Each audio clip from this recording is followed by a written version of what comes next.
àmọ́ríkù òjijì o. Àrùn yẹ kò ń panẹ́gbọ́ kò ń tù ní kó mọ̀ mú wa. Àrùn yẹ kò ń panẹ́gbọ́ kò ń tù ní kó mọ̀ mú wa bẹ́ẹ̀. Ẹ̀nà yẹ ń wọ kó yọ ẹ̀bẹ̀ ń wò ẹ̀. Ìyẹ́ ẹ̀nà yẹ wà ń wọ̀ ọmọ gbogbo wa. Kàbí láyọ̀ ń ré. Ìjàdúrà bá mi náà làbí akọ pẹ̀lú wa. Bòní lè mọ́ àbọ̀yá aláìwà nǹkan mọ̀ gbé o. Olúbi máa ń jẹ àdúrà kẹ́ lọ́pẹ́ Jésù lókè. Ojú bá ní rẹ̀ bò àbí. Ojú gbà fún ọ̀gá mi ọmọ mọ̀ ló gbòòrò.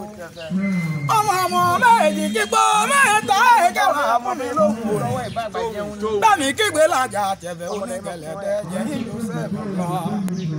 Ọ̀gá àmúrò bẹ́ẹ̀ sì ká jìnnà lé. Atukọ̀ kílódò èkìrí bẹ́ẹ̀ yé jẹ wa. Bẹ́ẹ̀ Joseph lẹ́gbẹ̀ẹ́ ìlú àmúgbà. Ònìyàn ọlọ́òye gbọ́ni bá dá ẹ̀bí nù ọgbẹ́ àjànà po. Ojú bá nírẹ́ ní gédé nà mí ìjìyà. Èkó gbogbo ìṣòro. Ọjà mọ̀ ní ló kó ìwà àgbọ̀hún lànà mi mọ̀ kí gbogbo kàǹkó gbàgbé hàn bẹ́ẹ̀. Màdélé ní ní kéku lágbè mi hàn. Ìbá kórè tí kò ní kébọ́. Olúbi ọjọ́ gbòkó dàbọ̀ nà. Ìbá fún mi láyé òde. Nkẹ́ ìbá ògbó lára ń dìrì mọ́. Àtọ́rí ìkẹ́jẹ ọkọ̀ ọmọ tàbí lédè lágbóyè nìyẹn président yẹn. Au moment où j'étais président des artistes de l'arrondissement d'Atokolibé, Owoloye était le président au niveau communal. Il nous a tous rassemblés et il faut le notifier ici. Durant son règne, tout était parfait. On n'avait aucun problème à notre niveau. Il nous a dirigés jusqu'à un moment et vous le savez même au plan national, il faut des élections pour élire un président de la République. Au terme de son mandat, on a procédé à une élection à l'issue de laquelle Owoloye a remis le pouvoir à quelqu'un d'autre. Il lui a remis le pouvoir mais continuait à être son guide et le guide du groupe. Il s'assurait toujours que tout va dans le bon sens. Il n'a pas tourné dos après avoir remis le pouvoir à son successeur.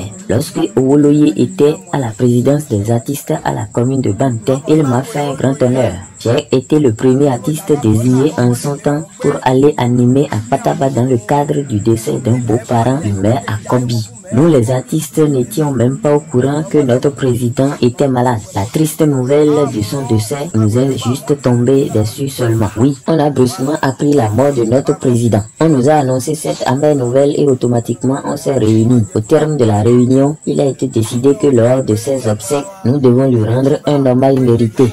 Initialement, on devait organiser en son honneur une veillée de danse galédé. Mais après moult réflexions, nous avons retenu la danse Agbadia. Owoloye, que Dieu l'accueille dans sa félicité. Il était quelqu'un de bien. Il est capable de changer ton humeur en une fraction de seconde. Quel que soit ce qui te tracasse, il suffit qu'il te dise un mot. Tu retrouves la bonne humeur. Ce n'est pas parce qu'il n'est plus là aujourd'hui que je dise tout ceci. Les sages qui nous avaient encadrés lorsqu'on devait débuter notre association, il y avait Ogboboulojo à Agbon à Lozi qui n'est plus. Papa Owolebin à Gobert, il n'est plus non plus parmi nous. Puisse son âme reposer en paix. Le seul sage parmi eux qui vit encore, c'est Okbele. Voilà donc ces sages qui nous ont encadrés pour que nous nous tenions jusqu'ici. Et je vais prier pour que notre union se pérennise. Que Dieu bénisse celui qui a succédé à Owoloye. Ainsi de suite. Que le Seigneur donne à nous autres artistes la sagesse de vivre de telle sorte d'avoir autant du monde derrière le dernier jour. Que le Tout-Puissant fasse de l'un de ses enfants un chanteur plus célèbre que lui. Ọlọ́run jẹ́ ọmọ ìwọ bí wọn Ọlọ́run kó yan ọmọ ọkọ̀ tí kò já àmọ̀ ojú gbogbo tọ́rí ọ̀la yìí bẹ́ẹ̀ o. Ọ̀nà ẹ̀ẹ́kẹ́ dégbè ní kẹ́kọ̀ọ́. Àgbòjá bí sàrà nù o kẹ́kọ̀ọ́ lórúkọ ẹ. Olùbíyà èrè dégbè ó bá ní kì í lọ ní gbàjà. Ìgbà kì í lọ ní gbàjà. Pétọ́ bí àlẹ́ nù wọn ni obìnrin àtòrọ. Ọlọ́run ọba kó wò yín pó. Ibẹ̀ ètètò ẹgbẹ́ ń bè yẹn gbẹ́yà mí gbọ́ làbọ̀ bò. Tutù ìrọ̀nà bá nínú ilé ẹja. Gbígbóná kì wọlé alágùn àjàlẹ̀kùn ń jalè ọ̀ní ire látàárọ̀ dalẹ̀ erímọ̀ jẹ́ ẹ̀dùnmọ́dùn ọmọ wọn líre líre kó là ń sọ̀rọ̀ àtàrí ayé wọn ká sọ̀rọ̀ igbó líre o ògbóògbòǹgbò ń jìyà ó jẹ̀wọ̀n ìyá jìyà ó mọ̀mọ́ igbó kò ń jìyà arun funfun àtẹ́gùn kò lẹ́kùn kọ́ mọ́ tù ú àgì ọ̀rẹ̀rẹ̀ kò ń jìyà ọba nílé ayé gbangba ẹgbẹ́ yẹn mi gbàdúrà gbó eré látàárọ̀ dalẹ̀ rí mọ́ jẹ́ ẹ̀dùnmọ́dùn ọmọ ayé mú jàdúrà kan ọ̀gá ló ẹni o ọlágbèmọdé lẹ́nu ibẹ̀ nítorọ̀ níbí kò sí kọ̀dọ̀ ní èèyàn òjò bá nírà ò ní gbàjà ìgbà bọ́ba ọmọ lóògbò ọmọ méjì dìpọ̀ mẹ́ta wọn ọmọ nínú ilé òwúyàwúyọ̀ olè jàǹkùnú ọ̀nà bí mi táà tó ń gbólóòsì ọmọ àrùn ẹ̀kọ́ ń kókù àgbáyé ètè èkú òde